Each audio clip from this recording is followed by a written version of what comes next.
This is gonna be Repent Harlequin, said the Ticktockman, by Harlan Ellison. All voices are subject to change. There are always those who ask, what is it all about?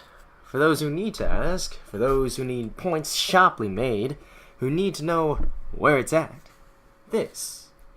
The mass of men serve the state thus, not as men mainly, but as machines with their bodies. They are the standing army, and the militia, jailers, constables, posse comitatus, etc. In most cases, there is no free exercise whatever of the judgment or of the moral sense, but they put themselves on a level with wood and earth and stones, and wooden men can perhaps be manufactured that will serve the purpose as well. Such command no more respect than men of straw or a lump of dirt. They have the same sort of worth only as horses and dogs. Yet such as these even are commonly esteemed good citizens. Others, as most legislators, politicians, lawyers, ministers, and office holders, serve the state chiefly with their heads.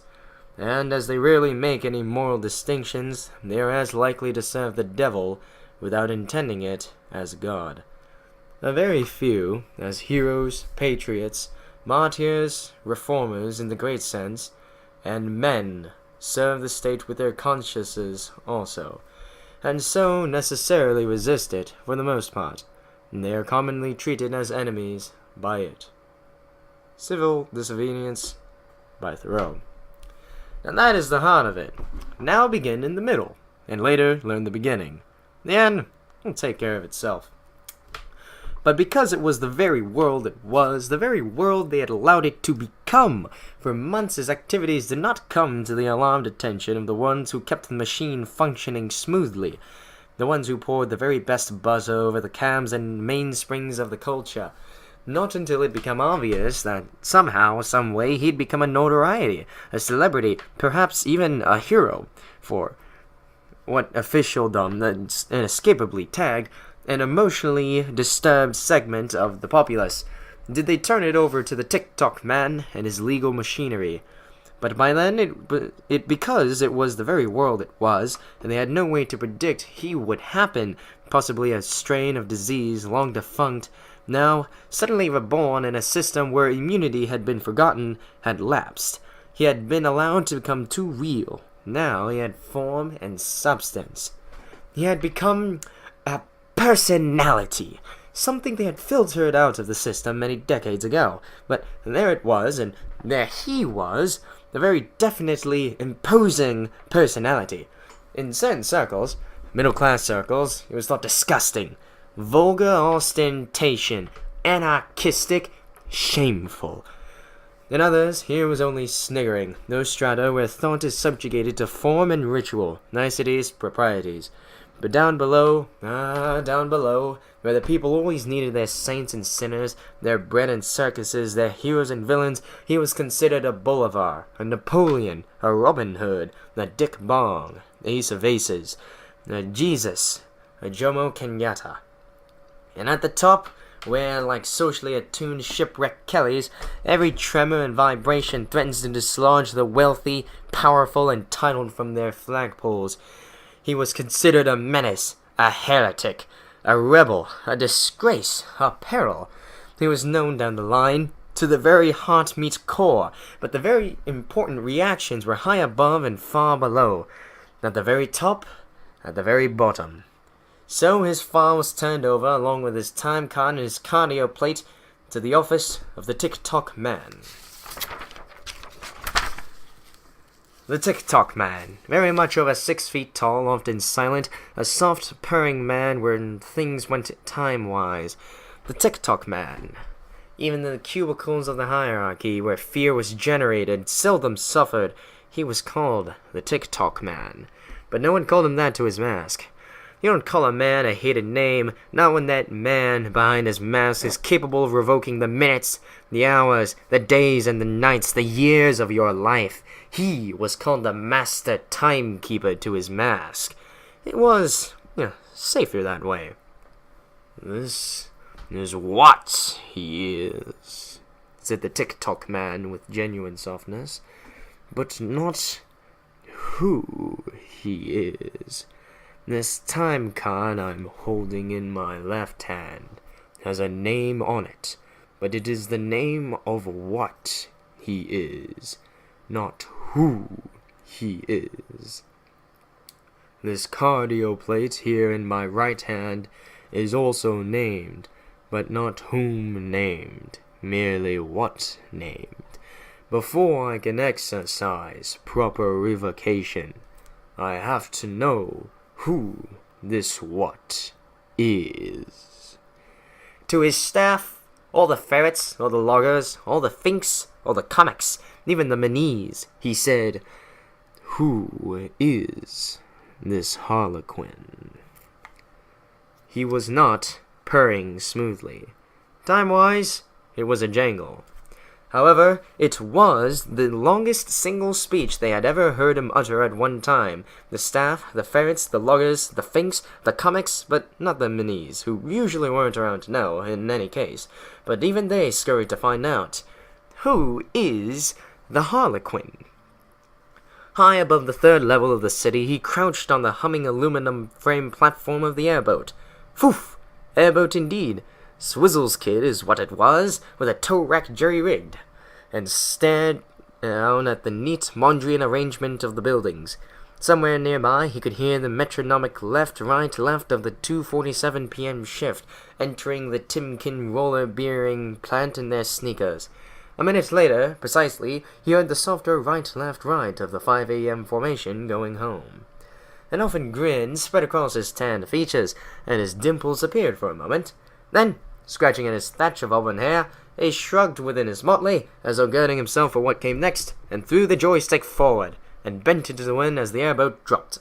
They skimmed over a sidewalk, purposely dropping a few feet to crease the tassels of the ladies of fashion.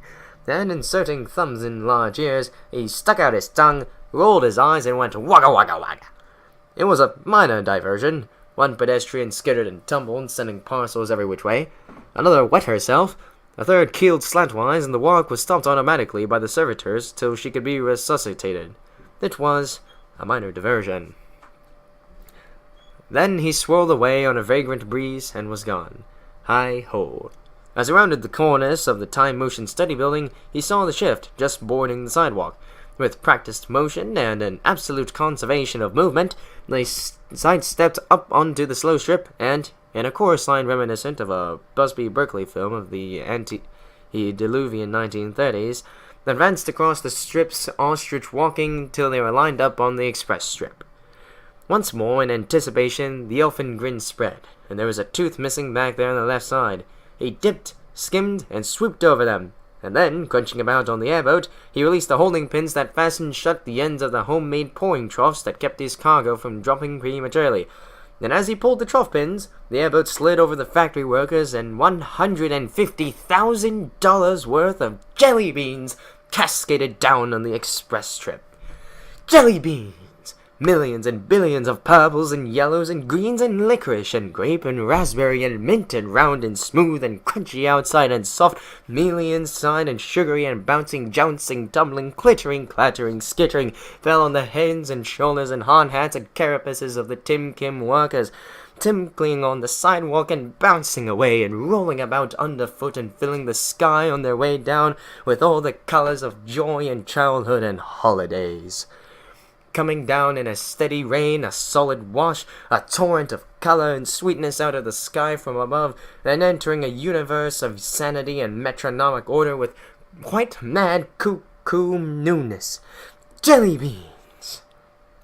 The shift workers howled and laughed and were pelted and broke ranks, and the jelly beans managed to work their way into the mechanism of the slidewalks, after which there was a hideous scraping as the sound of 1,000,000 fingernails rasped down 250,000 blackboards, followed by a coughing and a sputtering, and then all the slidewalks all stopped, and everyone was dumped this away and that away in a jackstraw tumble, and still laughing and popping little jelly-bean eggs of childish color into their mouths. It was a holiday, a jollity, an absolute insanity, a giggle. But the shift was delayed 7 minutes. They did not get home for 7 minutes. The master schedule was thrown off by 7 minutes. Quotas were delayed by inoperative slidewalks for 7 minutes. He had tapped the first domino in the line, and one after another, like chick, chick, chick, the others had fallen. The system had been 7 minutes worth of disrupted. It was a tiny matter, one hardly worthy of note, but in a society where the single driving force was order and unity and promptness and clock-like precision and attention to the clock, reverence of the gods of the passage of time, it was a disaster of major importance. So he was ordered to appear before the Ticktockman. It was broadcast across every channel of the communications web. He was ordered to be there at 7 damn it on time.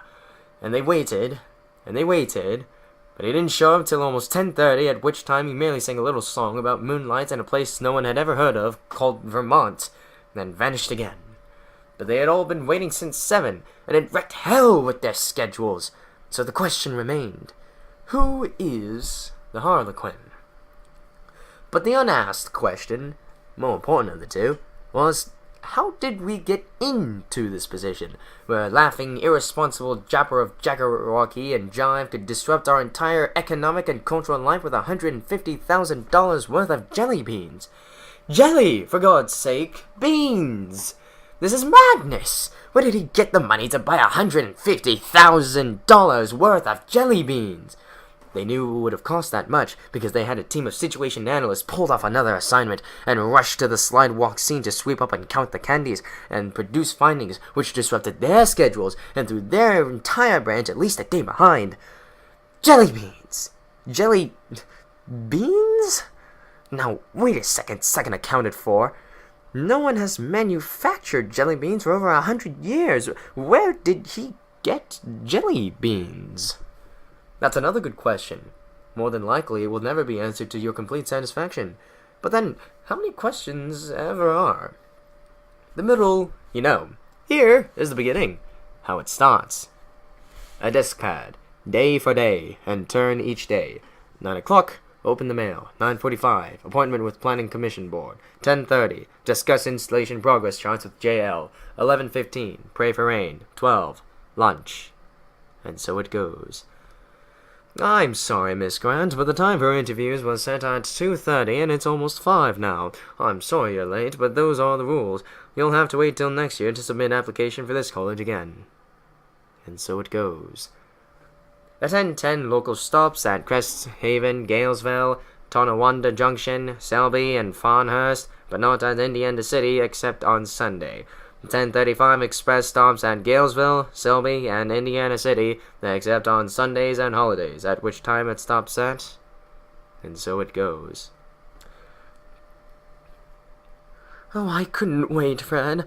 I had to be at Pierre Cartin's by 3, and you said you'd meet me under the clock in the terminal at 2:45, and you weren't there. So I had to go on. You're always late, Fred. If you'd been there, we could have sorted up together, but as it was, well, I took the order alone. And so it goes. Dear Mr. and Mrs. Atterley, in reference to your son Gerald's constant tardiness, I'm afraid we will have to suspend him from school unless some more reliable method can be instituted guaranteeing he will arrive at his classes on time. Granted, he is an exemplary student and his marks are high. His constant flouting of the schedules of this school make it impractical to maintain him in a system where the other children seem capable of getting where they are supposed to be on time. And so it goes. You cannot vote unless you appear at 8:45 a.m. I don't care if the script is good, I need it Thursday. Checkout time is 2 p.m. You got here late. The job's taken. Sorry. Your salary has been docked for 20 minutes lost. God, what time is it? I've got to run. And so it goes, and so it goes, and so it goes. And so it goes. Tick-tock, tick-tock, tick-tock. And one day we no longer let time serve us. We serve time, and we are slaves of the schedule, worshippers of the sun's passing, bound into a life predicated on restrictions because the system will not function if we don't keep the schedule tight. until it becomes more than a minor inconvenience to be late. It becomes a sin, then a crime punishable by this. Effective 15th July 2389, 12 midnight. The office of the Master Timekeeper will require all citizens to submit their time cards and cardio plates for processing. In accordance with Statute 5557 ACGH 999 governing the revocation of time per capita, all cardio plates will be keyed to the individual holder, and what they had done was devise a method of curtailing the amount of life a person could have. If he was 10 minutes late, he lost 10 minutes of his life. An hour was proportionately worth more revocation. If someone was consistently tardy, he might find himself on a Sunday night receiving a communique from the Master Timekeeper that his time had run out, and he would be turned off at high noon on Monday. Please straighten your affairs, sir. And so, by this simple scientific expedient, utilizing a scientific process held dearly secret by the Ticktockman's office, the system was maintained. It was the only expedient thing to do. It was, after all, patriotic. The schedules had to be met. After all, there was a war on. But wasn't there always? Now that is really disgusting, the Harlequin said when Pretty Alice showed him the wanted poster. Disgusting and highly improbable. After all, this isn't the days of desperados. A wanted poster. You know, Pretty Alice noted, you speak with a great deal of inflection. I'm sorry, said the Harlequin humbly. No need to be sorry. You're always saying I'm sorry. You have such massive guilt over it. It's really very sad. I'm sorry, he repeated, then pursed his lips so the dimples appeared momentarily. He hadn't wanted to say that at all. I have to go out again. I have to do something. Pretty Alice slammed her coffee bowl down on the counter. Oh, for God's sake, Everett, can't you stay home just one night? Must you always be out in that ghastly clown suit running around annoying people? He stopped, and clapped the jester's hat onto his auburn thatch with a tiny tingling of bells. He rose, rinsed out his coffee bowl at the tap, and put it into the dryer for a moment. I have to go. She didn't answer. The fax box was purring, and she pulled a sheet out, read it, threw it toward him on the counter. It's about you, of course. You're ridiculous. He read it quickly. It's that the Ticktockman was trying to locate him. He didn't care. He was going out to be late again. At the door, dredging for an exit line, he hurled back petulantly, Well, you speak with inflection, too. Pretty Alice rolled her pretty eyes heavenward. You're ridiculous. The Harlequin stalked out, slamming the door, which sighed shut softly, and locked itself. There was a gentle knock, and Pretty Alice got up with an exhalation of exasperated breath and opened the door. He stood there. I'll be back at about 10:30, okay? She pulled a rueful face. Why do you tell me that? Why? You know you'll be late. You know it. You're always late. So why do you tell me these dumb things? She closed the door. On the other side, the Harlequin nodded to himself. She's right. She's always right. I'll be late. I'm always late. Why do I tell her these dumb things? He shrugged again, and went off to be late once more. He had fired off the firecracker rackets that said, I will attend the 115th Annual International Medical Association invocation at 8 p.m. precisely. Now, I do hope you'll be able to join me.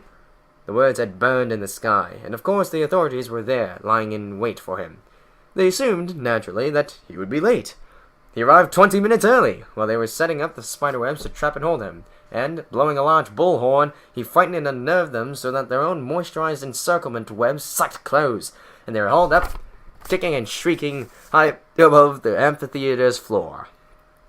The Harlequin laughed, and apologized profusely. The physicians, gathered in solemn conclave, roared in laughter, and accepted the Harlequin's apologies with exaggerated bowing and posturing, and a merry time was had by all, who thought the Harlequin was a regular foo-fara in fancy pants.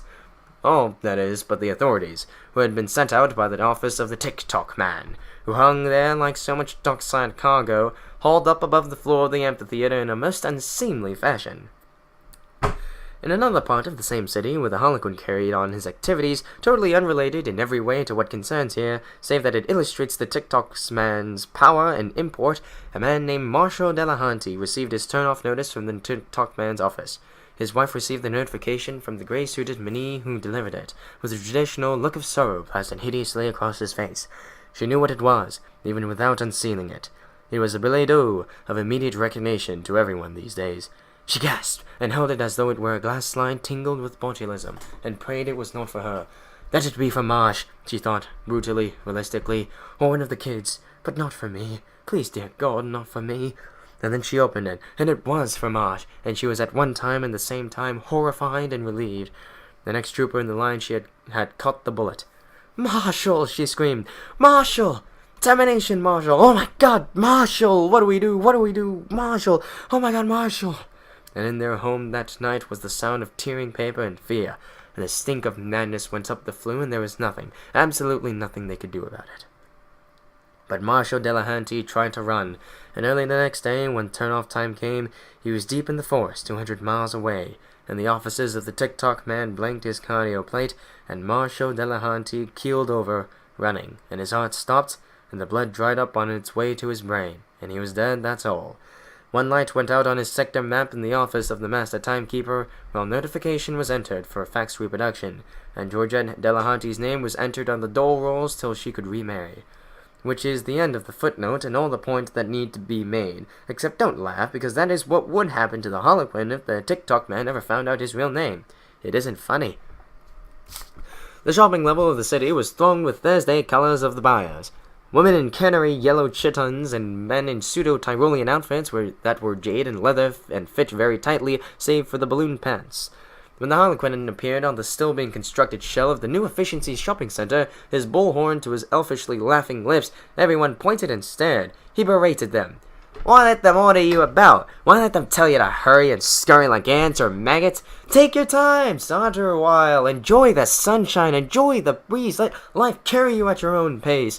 Don't be slaves of time, it's a hell of a way to die, slowly, by degrees. Down with the Ticktockman!"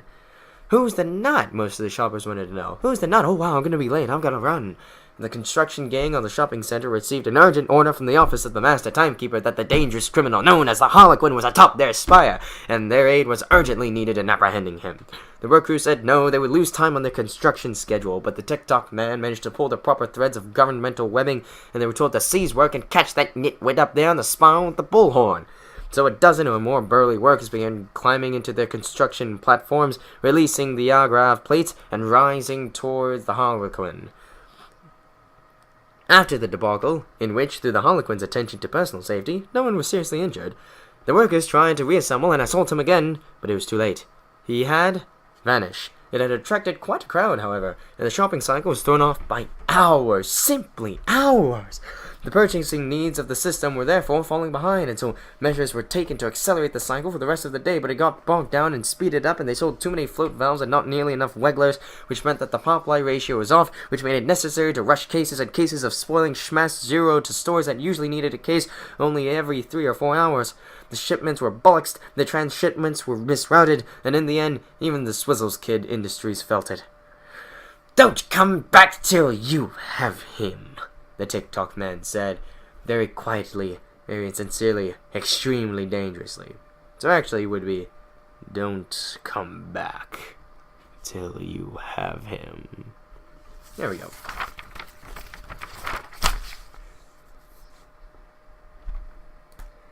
They used dogs, they used probes, they used cardioplate cross-offs, they used teepers, they used bribery, they used stick-tights, they used intimidation, they used torment, they used torture, they used finks, they used cops, they used search and seizure, they used falaron, they used betterment incentive, they used fingerprints, they used Bertillon, they used cunning, they used guile, they used treachery, they used Rao Mitgong, but he didn't help much, they used applied physics, they used techniques of criminology, and, what the hell, they caught him. After all, his name was Everett C. Marm, and he wasn't much to begin with, except a man who had no sense of time. "Repent, Harlequin," said the Ticktockman. "Get stuffed," the Harlequin replied, sneering. "You've been late a total of 63 years, 5 months, 3 weeks, 2 days, 12 hours, 41 minutes, 59 seconds, 0.036111 microseconds. You've used up everything you can and more. I'm going to turn you off." Scare someone else. I'd rather be dead than live in a dumb world with a bogeyman like you. It's my job. You're full of it. You're a tyrant. You have no right to order people around and kill them if they show up late. You can't adjust. You can't fit in. Unstrap me and I'll fit my fist into your mouth. You're a nonconformist. That didn't used to be a felony. It is now. Live in the world around you. I hate it. It's a terrible world. Not everyone thinks so. Most people enjoy order. I don't, and most of the people I know don't. That's not true. How do you think we caught you? I'm not interested. A girl named Pretty Alice told us who you were. That's a lie. It's true. You unnerve her. She wants to belong. She wants to conform. I'm going to turn you off. Then do it already and stop arguing with me. I'm not going to turn you off. You're an idiot. Repent, Harlequin, said the Ticktockman. Get stuffed! So they sent him to the Coventry, and in Coventry they worked him over. It was just like what they did to Winston Smith in 1984, which is a book none of them knew about, but the techniques are really quite ancient, and so they did it to Everett C. Mom, and one day, quite a long time later, the Harlequin appeared on the communications web, appearing elfish and dimpled and bright-eyed, and not at all brainwashed, and said he had been wrong, and that it was a good and very good thing indeed to belong, and to be right on time, hip-ho, and away we go. And everyone stared up at him on the public screens that covered an entire city block, and they said to themselves, well, you know, he was just a nut after all, and if that's the way the system's run, then let's do it that way, because it doesn't pay to fight the city hall, or in this case, the Ticktockman. So Everett C. Mom was destroyed, which was a loss because of what Thoreau said earlier, but you can't make an omelet without breaking a few eggs, and in every revolution a few die who shouldn't, but they have to, because that's the way it happens, and if you only make a little change, then it seems to be worthwhile. Or, to make the point lucidly, excuse me, sir, I don't know how to tell you this, but, you were 3 minutes late. The schedule is a little, bit off. He grinned sheepishly. That's ridiculous, murmured the Ticktockman behind his mask. Check your watch. And then he went into his office, going, Mer-me, mer-me, mer-me, mer-me.